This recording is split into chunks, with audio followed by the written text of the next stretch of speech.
अस्सलाम वालेकुम, welcome to my channel. आज मैं बना रही हूँ कोई कोरमा, चिकन कोरमा। और उसके लिए मैंने ली है चिकन और 1 kg के करीब, साबुत गरम मसाला, लहसुन अदरक, योगर्ट, पेपरिका पाउडर, फ्राई प्याज एंड थोड़ा सा मैंने कोरमा मसाला ले लिया है पैकेट वाला। और इसके लिए हल्दी, धनिया, मिर्चें मैं इसमें से डाल दूंगी। तो स्टार्ट करते हैं। अब मैं स्टार्ट करती हूँ। मैंने ऑयल डाला है, ऑयल डाल के उसके बाद मैं चिकन डाल रही हूँ और उसको इतनी देर फ्राई करेंगे चिकन को कि उसका कलर आ जाए। उसके बाद हम चिकन को निकाल लेंगे। उसके बाद हम सारे मसाले डालेंगे।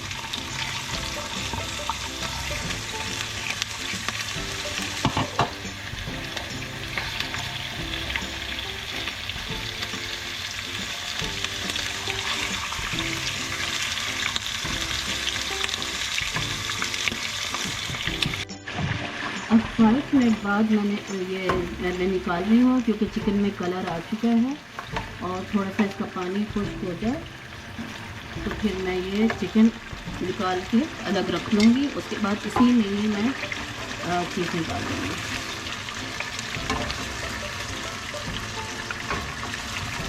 ठीक, ये कलर आने की देर है। उसके बाद तो मसाले जल्दी भुन जाते हैं आराम से।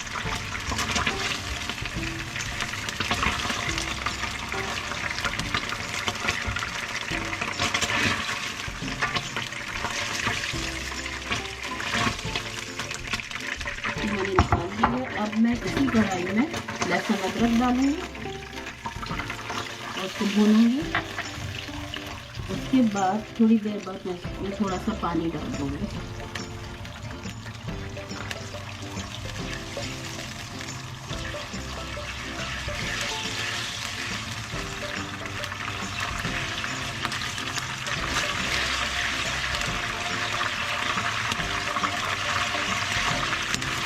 इसमें हमेशा इस कोरमे में पानी एक तो नहीं डलता है बाद में। अभी तो मैं लहसुन अदरक में ही डालूंगी।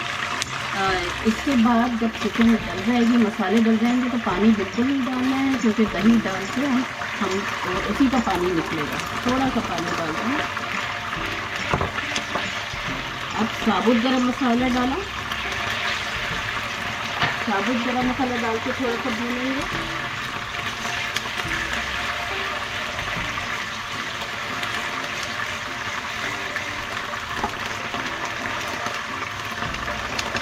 थोड़ा भून गया तो इसमें मैं थोड़ी सी हल्दी डाली मैंने और धनिया डाला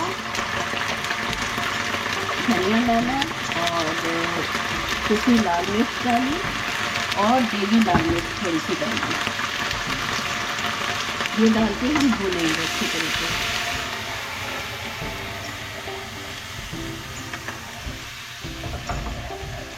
अच्छी तरह भून के इसको जब थोड़ी सी खुशबू आने लगे तो हम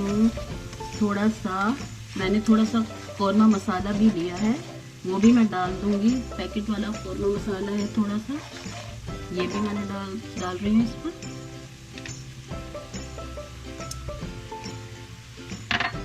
ताकि इससे थोड़ी सी और थिकनेस आ जाएगी।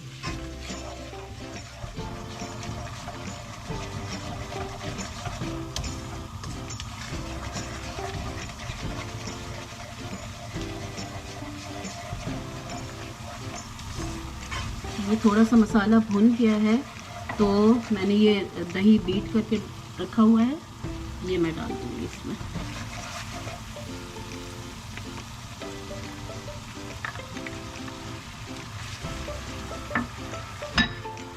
भूनेंगे अच्छे तरीके से, मसाला ना जले।